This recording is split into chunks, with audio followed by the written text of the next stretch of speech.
The illustrious Jabba bids you welcome. I'm going to regret this. I'm Pete Mitchell. He's Peyton Jones. And this is the Church Planter Podcast, brought to you by Church Planter Magazine.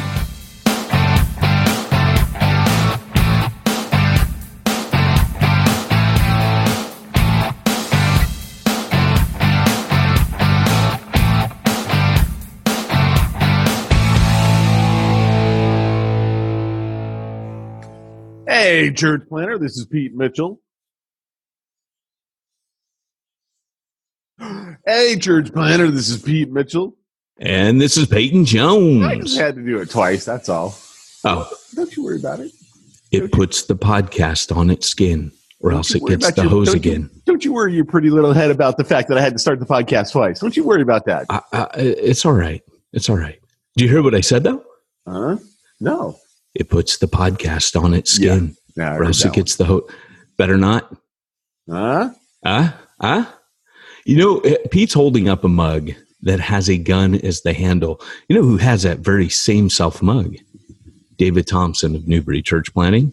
Oh, no kidding. Yeah, I'll be up in Oregon in about a week. This was a gift from, I believe, Travis Sinks, planter in Florida. Oh, and Jedi Knight and friend of the Rebellion. Hey, so when are you going to see the movie? Tonight. Oh, wow.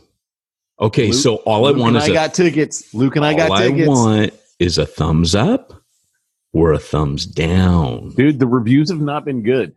I hear that, and I'm not surprised. Yeah. Well, if they can't go back and fix what was done wrong before, it's unsalvageable. Yeah. So my predictions, I just want for the fresh audience here, welcome to Church Planter Podcast. First half is Smack Talk. Second half is, well, you be the judge of whether or not it's church planting goodness, but that's the thought behind this anyways. But my predictions for the movie, and I know that Disney is not thinking this cool at all.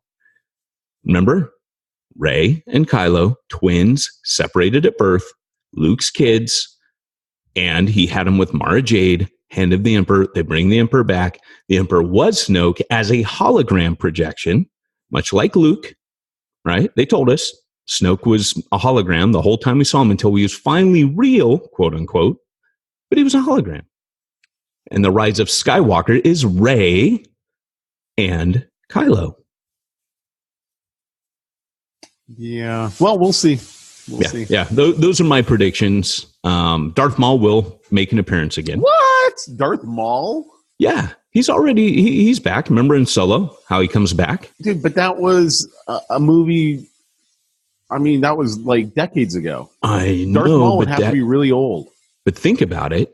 We're only talking like 40 years later, right? Which is the same distance between as the prequels and Solo. Slightly older than 40 years old, I'm telling you, 40 years is a long time. Oh, don't I feel it? 40 years ago, I was 6. Wait, you're 46? Okay, sorry. That took me way too long to do that math in my head. You know what? I live with a 10-year-old. I'm used to doing this kind of math. Oh, okay. Yeah, so I don't know. Luke and I got tickets for the 6:15 showing. We'll be showing up there. We'll be watching the movie, and he's going to be excited no matter what.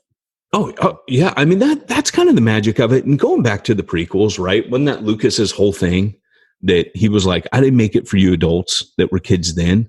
I made it for kids today, like you were, which is a great way of explaining your way out of a bad movie if you make it. But I get that, you know, I think that's, if that's really what he did, that's commendable. But these films were made for adults, but they feel like they're made for kids, or at least Last Jedi. So let's see how it goes tonight. Last prediction, Baby Yoda. I pieced something together. Got my tinfoil hat on. The Emperor wanted Baby Yoda to take the midichlorians because he needed that to rebuild his decrepit body. That's... Oh. I don't even know what to say to that. Well, think about it, right? Like that Empire guy in The Mandalorian, he wants Baby Yoda. He says he has to deliver him. Who's he delivering him to? After the Empire's crumbled, who's he working for? He's working for the Emperor. I don't even know when the Mandalorian is supposed to take place. After between Jedi and whatever Rey's movie was, The Rise of the Force. Yeah, all I can say is I don't give a rip. Like, The Mandalorian is such a bad show. I have not seen this week's. Truly awful. That shows you how it's wearing off for me. Well, you know, too. a new one came out yesterday. Oh, yeah, I heard that midweek. So I got 2 to catch up on. Yeah. I'm going to watch them. I just didn't. I mean, it just keeps getting worse and worse. I only watched first couple episodes. Yeah, first couple episodes, like drop everything when it comes out and watch it. It's not anymore. No, it never was even then. It was stupid. Yeah, it is for me now. And, you know, we got our own Barry who did a recut of The Last Jedi. And I'm sure he did a great job.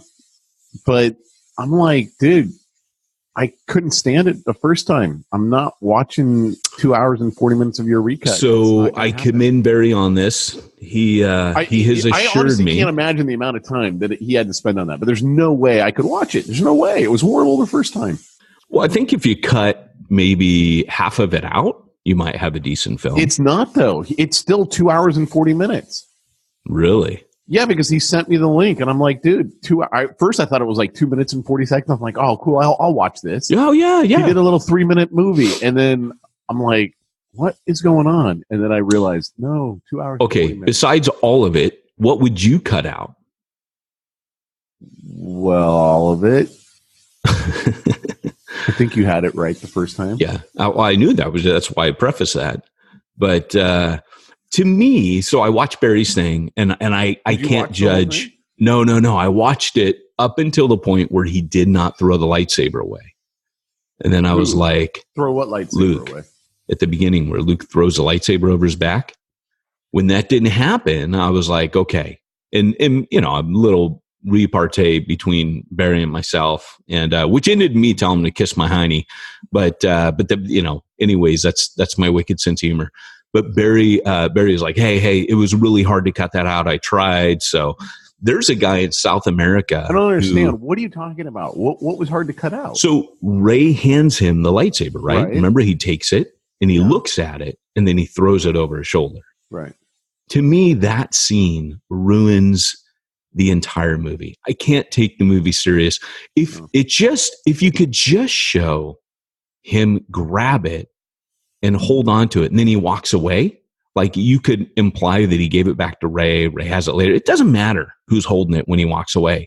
The point is, he can't throw it, right? Him storming off says it all right there, like he's upset, right? But he can't just chuck it over that was clearly contrived and done for the fans. There's no way he's just going to throw that over his shoulder.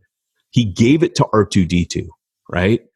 R2-D2 or whoever it is. It's in that chest. The orange chick has it. You know what? I hate that's her. The lightsaber from his hand getting cut off. He didn't have that lightsaber. Oh. So who had that lightsaber? That was when he fought Darth Vader in Empire, and his hand gets cut off. Oh, dude, I never put 2 and 2 together. After that. You're right. How have I never understood that until just now?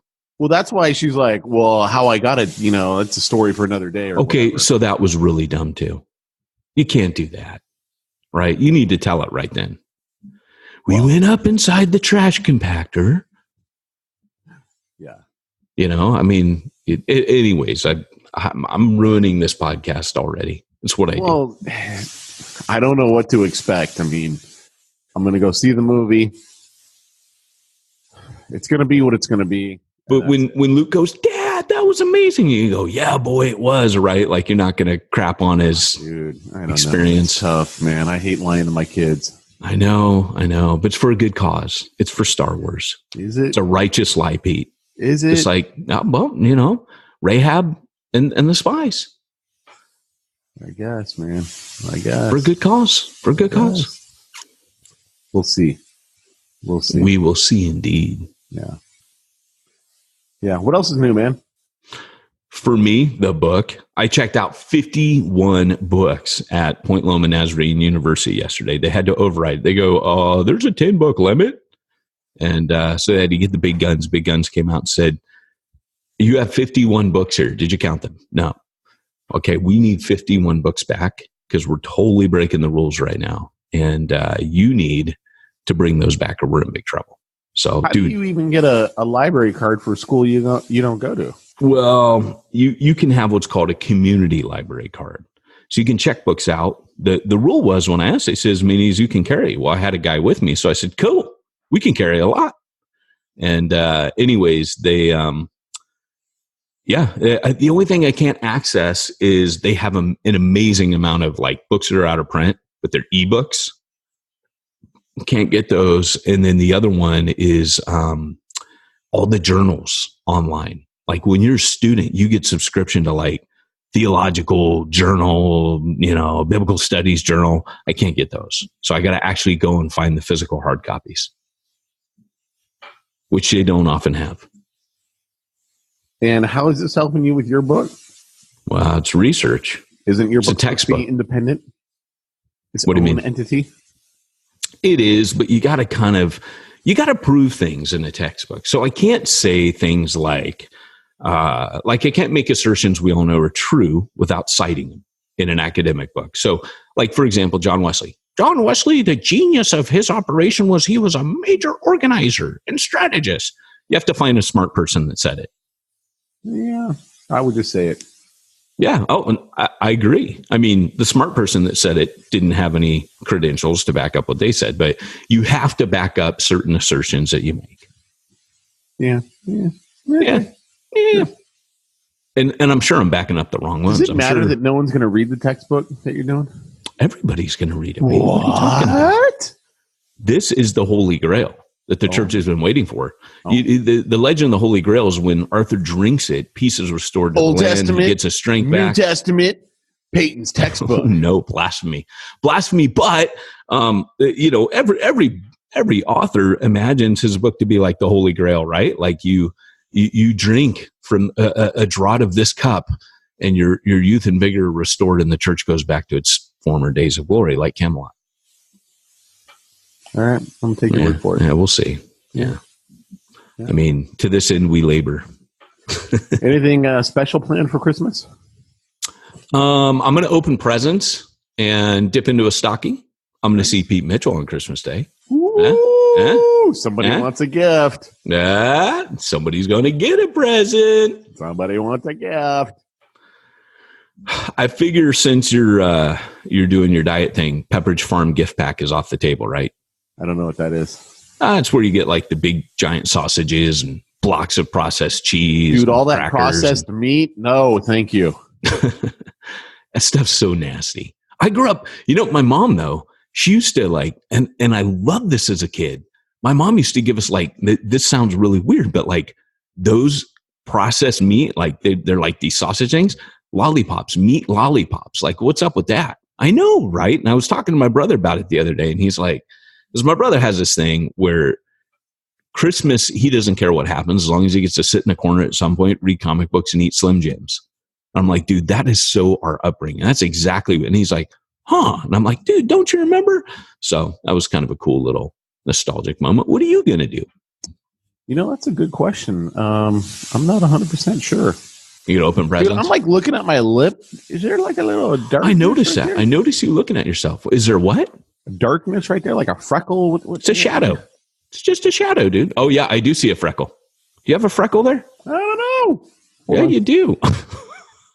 Okay, podcast listeners, right now, Pete is pulling the camera way up to his upper lip. This podcast has gone to a new low.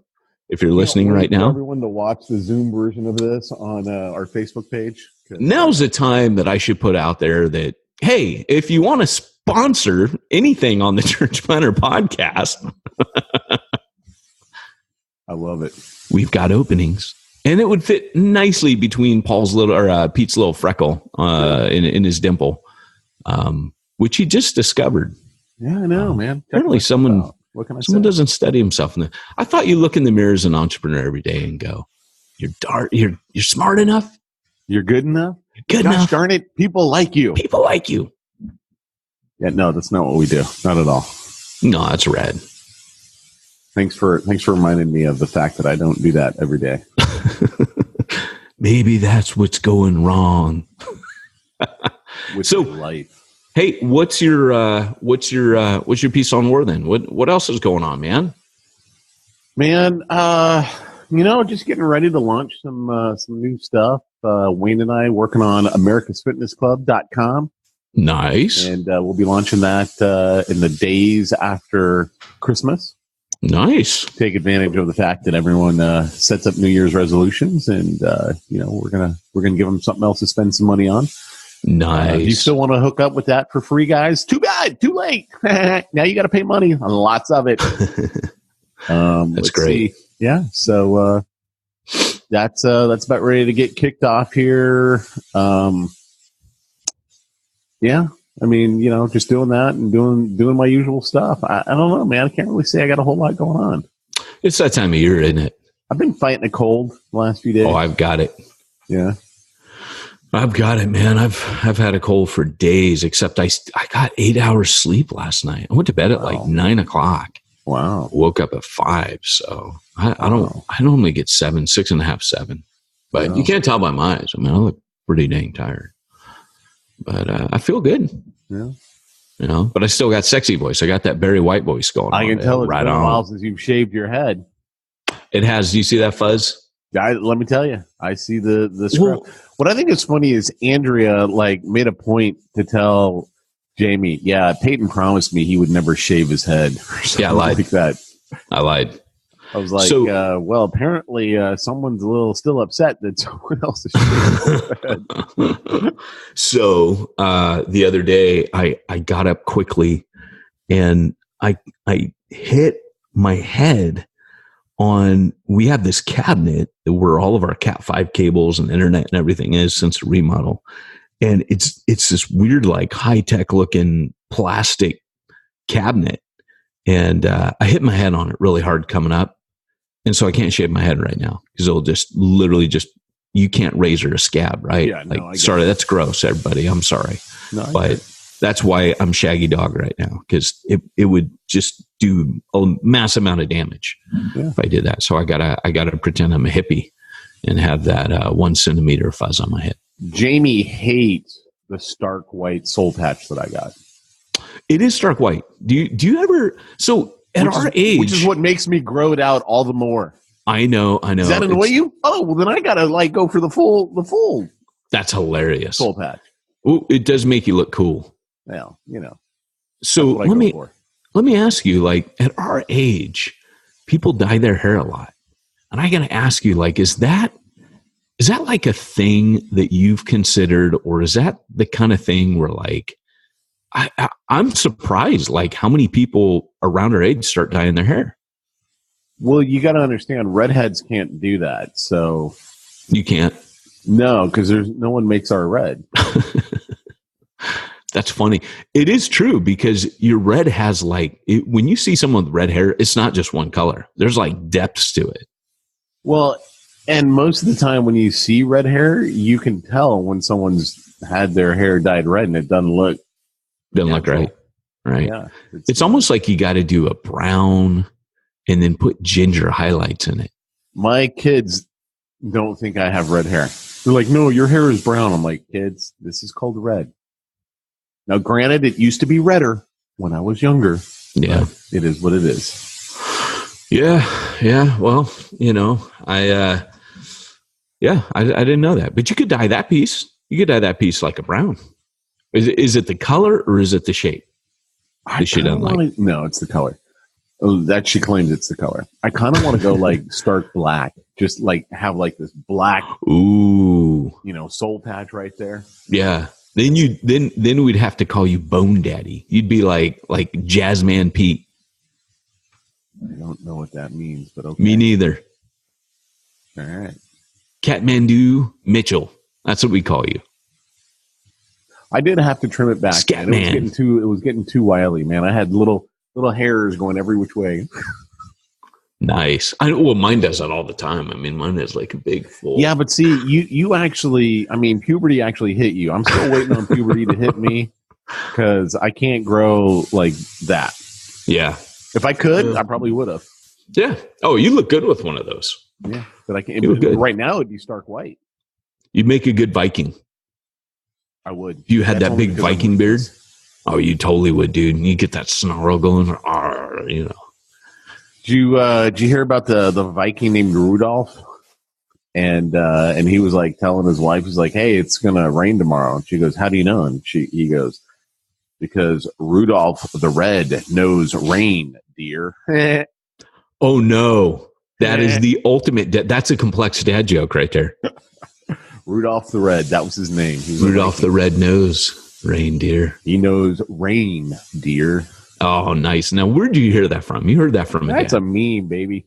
Where do I get all of my news? Facebook. Wow, that's true. That's true. It never fails. Every week, I see a meme. I'm about to tag you, and although I did tag you in one, the one where it showed the one football player looking at the other football player, and I was like, "That's how Pete Mitchell looks at me." Yeah.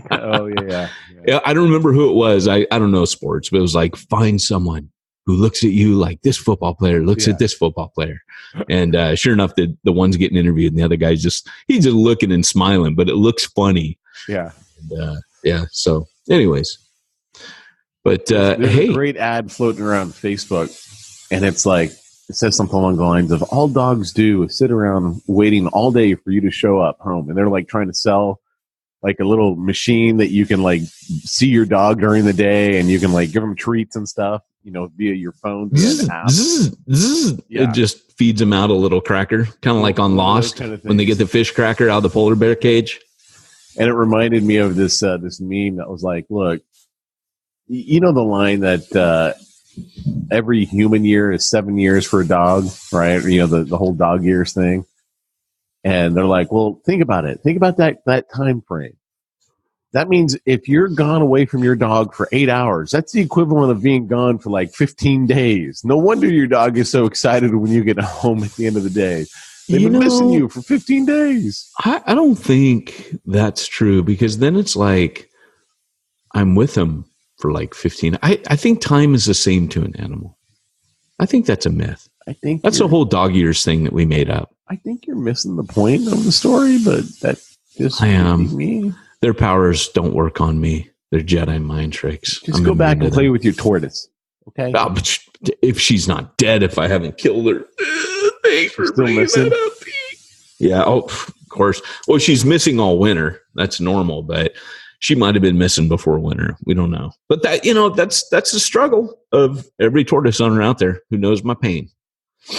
Did they leave me? We live in gate. Close the gate. Close the gate. Yeah, that's my infamous. Do you still have that as my call sign when I call you?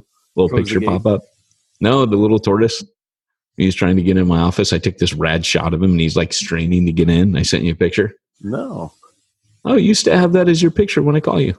I don't even know what you're talking about. Oh, okay. Must have been a Facebook picture of yours, and maybe my phone it sucks over the Facebook picture. Our old listeners will remember. So, hey, anyways, should we get into today's topic? Great, Scott. It's time for this week's topic. Let's get down to the nitty-gritty. Or it puts the lotion on its skin. Or no, that was wrong. It puts the podcast on its skin. No? Still not going to work? Okay, I'll just leave that one. Right. But you got to admit, my chewing bubblegum one was all right. It was all right last week. I just figured maybe every week I come up with a new movie quote. Here, I'm going to look studious for this part of the podcast. Oh, nice. Okay, now, Peyton, tell me a little bit about your insight. It's funny. I do want to do a photo op for this textbook coming up.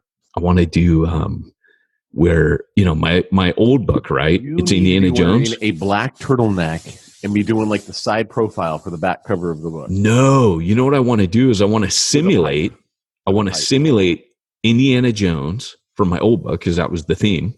And my new book, simulate in the classroom. All right. Dr. Jones. Let me know how it goes. In Indiana. Let me know how it goes. It goes awesome in my head. When I was in the shower the other day, I'm like, oh! So, but, the world has yet to see it. Yeah. So, okay. So today's topic is, I always like to do this towards the end of the year. And Pete, maybe you can help out with this, because, hey, don't yawn yet. Don't yawn. You're part of this. This time we're going to let Pete talk. In fact, we're going to make Pete talk, right? So Pete, you got to talk. You got to be a part of this. So at the end of your year, you got to take stock on everything that happened. That's my job. I should be muting on my end. And you need to start. You need to start planning ahead for what's coming. So a big part of that is, what do we want to see this year? What are our goals? What's the vision God's given us? And what's happened this year? I do this every year personally. I take stock. I look at all the things that happen. I have a notebook I use that has all my goals in it.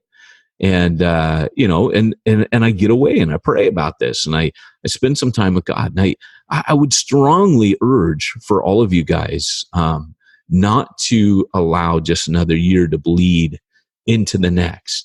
God put yearly cycles in place, right? We count the age of the earth that way. We count the age of our years that way. And, God put cycles monthly, the lunar calendar, all the festivals were based on the month. The months, the Hebrew months are based on the moon. Everyone else's is too, because God clearly set up a system, a calendar system for us. So the number of times Earth revolves around the sun is one time in a calendar year. So we have got to look at that. We got 365 days in a year. So the question is, as you, and even things like a Sabbath year, God had 7, cycles of 7 years. And in the earth, during that time, you were meant to set people free. So there's this whole idea of taking stock at the end of a certain amount of years. And I think, for each one of us, I'm gonna shut up because Pete, I see a thought brewing, so I'll shut up. What are you thinking? It puts the lotion in the basket. So anyways, I have a name.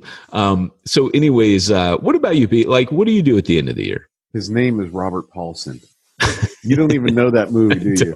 I did that to you once before. You did, and I didn't get it. His name is Robert Paulson.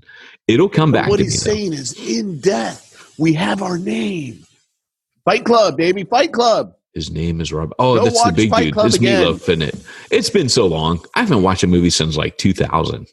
Dude, Fight Club was like... It's like 20 years ago I watched that thing. That was a wonderful movie. It was a really good movie. I got to agree with you there. Meatloaf. So what about you, Paul? Or Pete? Why do I keep calling you Paul today? My head's been stuck in Paul for like weeks now. What about you, man? What's your I mean, every business has to take stock at the end of the year, right? But that's monetary. I'm not talking about monetary. But what about you? Like, how do you work out at the end of the year? What do you do to close up and start again? It's very similar to what you were just talking about. And that is not really looking at what did I accomplish? So that's probably something that I should do. But always looking at what do I want to accomplish over the next year. I mean, just like how everyone has New Year's resolutions and all that other. I mean, I do the same thing, just, usually business related. Well, it's funny. You mentioned New Year's resolution. Like a lot of people rebel against that whole idea. I'm big on it. What, New Year's resolution? Yeah, I'm big. Yeah, I don't know. I remember one New Year's resolution. I was like, I don't want to eat French fries that year. And I remember it was like late March, and someone was like, why aren't you eating French fries? And I'm like, well, it was my New Year's resolution. And the guy was like, what are you, crazy? It's late March. No one keeps them that long. I'm like, well, that was my New Year's resolution. 2019, baby. Well, I mean, hey, so when you started getting in shape, did you start that a year ago? No. Nope. What was kind of the catalyst for you? I mean, because you kept it quiet. I remember you keeping that quiet for a while. No, I wasn't keeping it quiet. I called you one day and you're like, oh yeah, I'm on the exercise bike or something like that. And I'm like, what? And you're like, oh yeah, I started working out. But that doesn't mean I was keeping it quiet. Well, you weren't hiding it. You just weren't talking about it yet. Upset? Are you upset that I didn't Facebook it? Hey guys, I'm on the exercise bike. Look at me. Woohoo. No, but you weren't really talking about it though. You were just kind of doing your thing. Well, and that's what I'm saying, but what was the motivator for you? Like, how did that all come about? Well, I mean, I don't think there's an easy answer for that. like we said on, a number of podcasts ago, I don't think anyone's happy being out of shape and not healthy. And I just, I think everybody wants to be in shape and to be healthy and all that jazz. And so I just, but there was, you went for it. Like you didn't just, but I didn't like, I just was like, okay, look, I'm going to start exercising. So I started off doing the cardio thing, and I started off. Did I lose you? Are you gone? No, I'm here. Just picking my nose. What? I did turn my video off so I could pick my nose. Take that off. That would have been great for our video. It's precious. It's special. That's meant only for me. I have a cold, so it's what it's not pretty. That could have been just a wonderful booger. Just wonderful. Not the screenshot you want to advertise this podcast with. Remember, we have openings. Sponsors. Anyone would like to sponsor us? Nah, so it was just like, well, I'm gonna start doing this stuff and start having results, and results always inspire you to keep going and doing more and things like that. I was doing it the hard way. I was doing it the inefficient way. Right. And then, a big change for me happened when I watched a documentary, and I was like, wait a second. This is why I'm hungry all the time. This is why I hit plateaus and I'm not losing any weight, even though I know I'm hardly eating anything and I'm exercising every day. And I was like frustrated. And that had everything to do with what's called added sugars in our diet. And we just don't realize all the processed food, how much sugar they add to everything. And so when I cut all of that out, that's when everything became easy. And that's when everyone's like, wow, man, you're losing weight. Because it became obvious. Like you couldn't not see it because, you start losing 30, 40, 50, 60, 70, 80, right now down like almost 88 pounds. You're going to notice it, right? Right. You're going to see it. So, Yeah, for sure, man. So it wasn't like a New Year's resolution. It was just I want to get in shape. And then when you start seeing more and more results, then it's like, wow, well, this is cool. And then now it's like, it's just easy. Like now I get it. I understand the drill. I understand what makes you unhealthy, overweight. I understand what's going on a biological level that I never understood before. And so now it's like, all right, well, there are certain things I will do and certain things I won't do because, I was talking about this with Wayne on a podcast we were doing. When Thanksgiving happened, we went up to Bakersfield, which is where a lot of my extended family lives. And they were having this big get together, and I'm literally looking around at everyone. And there was like one fit person, maybe two fit people. Everyone else was overweight, bad health. And I remember thinking to myself, I have to get in shape because my genetics suck. Right. Look at my family. It's not like I can look at it and go, oh, I come from good stock. No, I'm looking at everyone going, this is my future if I don't get my crap in order. And of course, by Thanksgiving, I was on the way, 70, 75 pounds down, something like that. Right. And so it was just like, okay, I have to be different in how I live and how I eat and how I treat myself. Right. No, that's good, man. And, so for you, it was watching that documentary. And I think that what's kind of cool is that there's usually like some kind of, trigger or some kind of demarcation in our life where you suddenly flick a switch. It normally isn't like an ease into it kind of thing because we just keep putting it off. Yep. And to me, that's what the new year signifies. It's just a natural kind of hard stop to what you're doing before and a chance to begin again because the earth begins again. Creation begins again. There's a cycle that goes, and it's kind of weirdly placed for us in our year. Like the new year could start at any time, right? Like it could be anywhere on that 12. You could Chinese New Year's, partway through January, right? It doesn't matter where the new year, but there is a yearly cycle is my point. Like I said, it would make more sense if spring were like the beginning of the new year for us. but for me personally, no, but instead we should do a new year right in the middle of winter. All right. That makes perfect sense. Sir, and I'd like to propose daylight savings time because that makes a lot of sense too. Must have been the same guy. Exactly. Totally was. But, so as you look at it, it's kind of like, to me, I find it a tool. I find it a helpful tool. And, it's funny because in the olden days, we're going to morph into your church because your church, if you're planting a church, this is a great time to kind of relook at where you're going, like assess things. And we'll come back to that.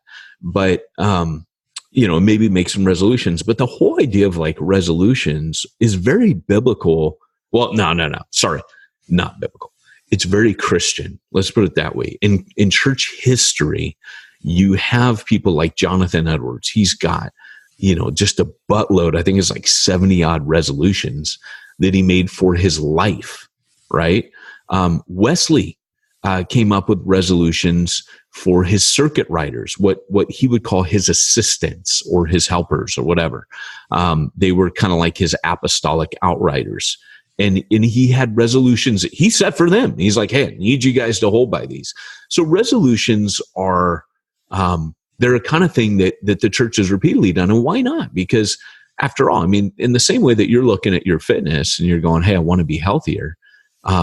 Wouldn't that kind of be a natural thing for a Christian that you like, for example, like here's kind of the obvious one. If you're looking at porn, right, and you're trying to like plan a church and walk in the Spirit and be a spiritual leader, would it just kind of make sense that you would say, hey, I don't want to look at porn anymore, right? So maybe starting January 1st or what, I know this sounds really weird, right? Because repentance is a daily thing. But wouldn't it make sense that you would kind of, do whatever you had to do, kind of like Jesus says, you cut it off, but you say, look, I'm setting new goals, like setting goals, hating what's evil, clinging to what is good. This is like a daily rhythm for us. And, I want to grow more and more like Jesus every day that I'm alive. And I fail miserably at, particularly the positive stuff. Like I think it's a lot easier to not do evil than it is to do good personally. But I would like to pray more. I like just not doing things. It's like you not eating something, right? Like, but it's doing it's going that positive direction, like working out or, taking the extra time and effort to eat the right stuff, right? Sure. Well, that was the end of my contribution. Well, I mean, but honestly, like I can remember, because I remember one year where you're like, dude, I really got to read the Bible more. And remember you were talking about it a little bit on the podcast a few years ago, where you would even bring up, and then that's when you told me I was wrong about who was it that Enoch didn't see the Enoch, and we got some funny stories of that Enoch guy. He's like, no, I think you're wrong on this, but you were reading the Bible a lot more, and I think. For those of us that aren't reading or praying, that's a big deal, right? Like if you're not reading or praying, kind of starting in those Bible in a year plans, it's a great time to grab one of those. Sure. Gosh, you suck, Mitchell.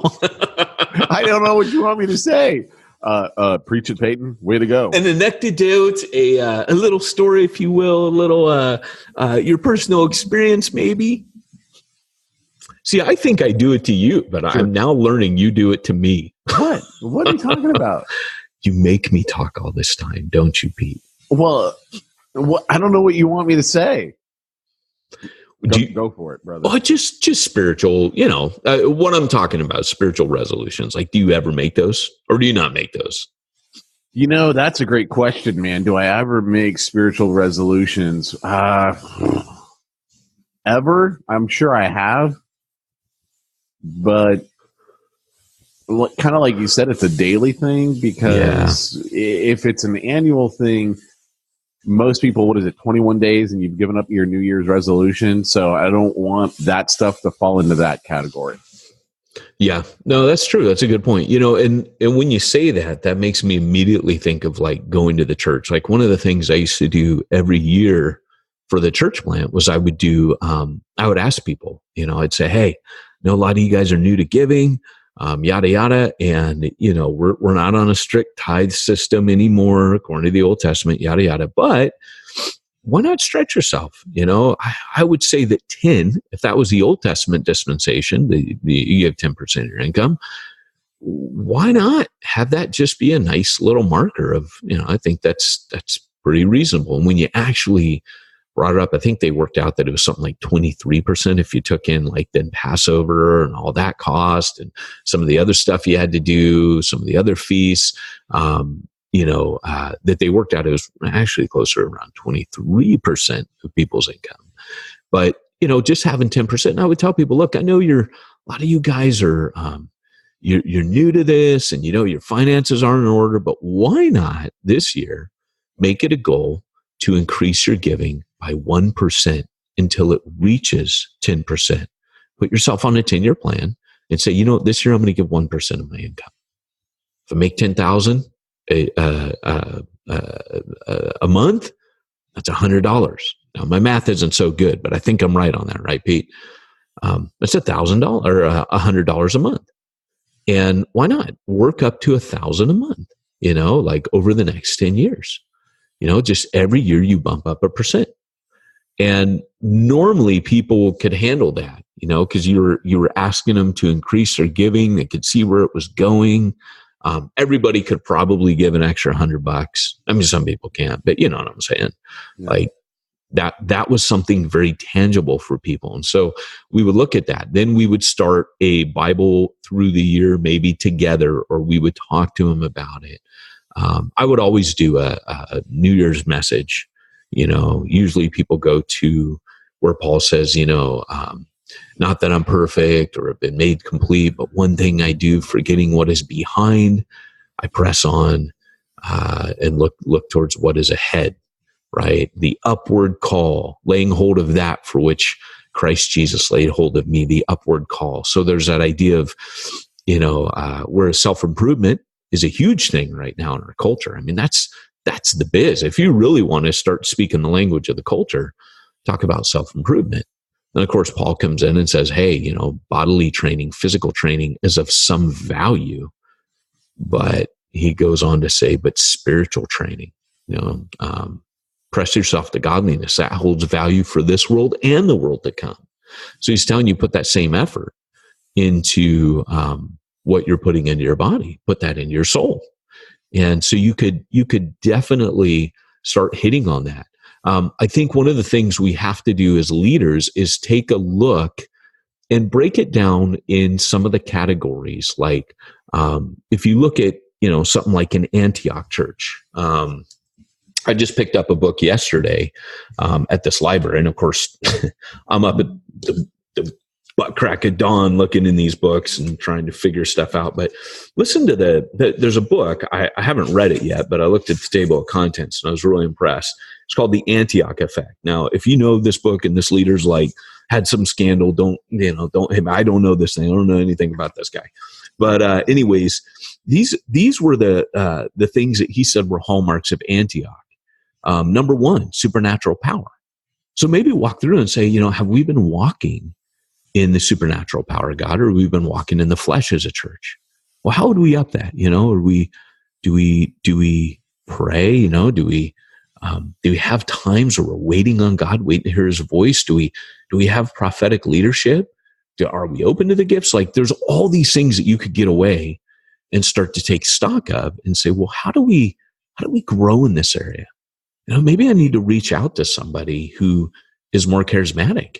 Maybe I need to reach out across the aisle and talk to someone from a denomination or someone I know who walks in the supernatural a little bit more than I do. Hey, you're picking your nose. That's awesome. It made me feel good just then. I actually was just rubbing this little nostril right here. Oh, you're itching. You're itching the interior of your nose. I did that just for everyone who's going to watch this on Zoom. There you go, guys, right there. I was trying to see what a nose ring might feel like right there. So then the second thing that he's got is it says Christ exalting worship. Is your worship Christ exalting, or is it like an emotional experience? That's one thing you could look at, God connecting prayer is a third one. Are you guys just doing like the token prayer midway through the service, or is there like an actual time where you guys are regularly connecting? Are you praying in your small groups? How do you kind of improve the prayer life of individuals? I think for me, when I look at the church, to me, the church isn't healthy in prayer if the individuals aren't growing in prayer. It doesn't matter what the church does when it's together. If the individuals aren't personally growing, that has to be the litmus test. So are we teaching our people to pray? Like the disciples said, Lord, teach us to pray. What about servant leaders? Do people want to serve? Are we allowing people to serve? Are we allowing people to serve in their gifts? Are we letting people pursue their passions? There's so many different things. Or is it the 20-80 rule? Well, is that what I read about? I mean, most leadership books tell you that's normal. But when I read about that in the book of Acts, that doesn't seem to be the case. It seems to be body ministry. What about, he has kingdom family relationships. I don't know what he means by that, so I can't look at that. But maybe you're measuring your fellowship. Or are people building relationships with one another outside of church? Are they forming, bonds, friendships? Number 6, God-sized vision.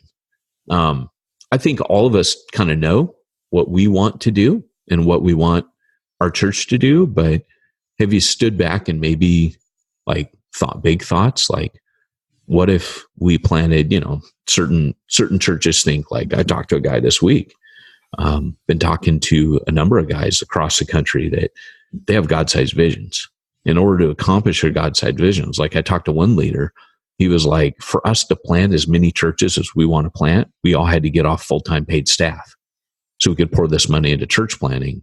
And so we're all bivocational. I mean, that was massive. Maybe you don't want to have that conversation, but they had a God-sized vision, and they were literally willing as a leadership to make huge sacrifices to reach that vision. It was a God-sized vision. I mean, he told me what their vision was, and it was crazy.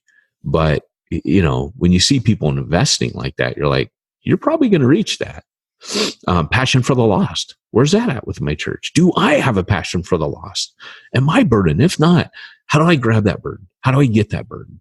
How do I increase in that? All the people God has used greatly since the dawn of the church in Jerusalem at Pentecost, all of them have been burdened for lost people. You cannot do work for God if you're not burdened for lost people. And then lastly, hey, where'd you go? Where'd you go? Your screen disappeared. Oh, what was going on there, Pete? I knew it. I knew you had a booger. So anyways, the welcome to the Church Planter Podcast, everyone. And then the last thing, I closed the book there. It was like we're done. The maturation of believers. And that's not mastication, not chewing them up and spitting them out, but maturation. Are they becoming disciples who make disciples? Are they becoming leaders of leaders? And by the way, that's my litmus test is, I don't believe, and I go into this in the new book coming up, I don't believe the elders have to be called. They're appointed biblically. Deacons are appointed. Elders are appointed. Apostles are called because you have to be called out to be sent out. But elders, Paul just says, hey, find guys like this, find girls like that. The reality is I want every single one of the people in my church to be resemble the life of an elder or a deacon, to meet all those qualifications. I want them to be able to lead others. And I think leadership is not something you have to be called to. I think it's something that comes when you have gone deeper and deeper into discipleship. We've even talked about that my theory is the more, the people that become leaders are the people that were discipled well and then start discipling others. So that's it. So That those are some why things. I'm not a leader in the church because I wasn't discipled well by my pastor. Well, well, not now, but back when you were with me, you became a mighty podcaster before the Lord. Let's be honest. Like Nimrod, if anything else, we resemble Nimrod, who was a mighty hunter before the Lord, but surely we're mighty podcasters before the Lord. Mighty podcasters. Well, hey, all I know is we had that whole discussion about who's had the greatest influence on who, but yeah, I can't speak for where you're at now. I mean, I'm pretty sure since you left my care, you're a wreck, but since I've left your care, I never felt like I was under your care. That's funny. When was I ever under your tutelage? So that's my piece on war, guys. Take stock. I mean, there's just a healthy list of topics there for you to stop and look at your church. That's a book called The Antioch Effect. Can't recommend it because I haven't read it, but those are his criterions for, hey, we've tried everything else. Why not go back to the book and look at Antioch? Because surely that's what Paul went out to reproduce. And I think he's on to something there. Yeah. So anyways, well, hey guys, one last thing. Pete, while you're busy trying to make a church like Antioch and doing all this soul searching and navel gazing, what? Who's going to do your end of year tax giving? That's coming right up. I'm going to reach out to QuickBooks.com. Wait, no, sorry. Nope, not that one. SimplifyChurch.com. SimplifyChurch.com. And if you go there right now, they've got like a cool little Facebook group and they got all this kind of stuff they're promoting. They're starting to do courses and all kinds of cool things. So check them out at SimplifyChurch.com. And guys, anyways, this has been the Church Planner Podcast, reminding you that if you want to go where nobody's going, you need to do. If you want to reach the ones no one's reaching, that's just 2019 getting off to a bad close. You need to go where nobody's going and do what nobody's doing, and stop picking your nose. I was not picking my nose. I was talking to the audience there. Oh, in case we led them astray. Okay. And by the way, guys, I won't be around for the next few weeks because I'll be on vacation. So I leave you in the very capable hands of Pete Mitchell. I made money the old-fashioned way. I got run over by a Lexus. That's a spicy meatball.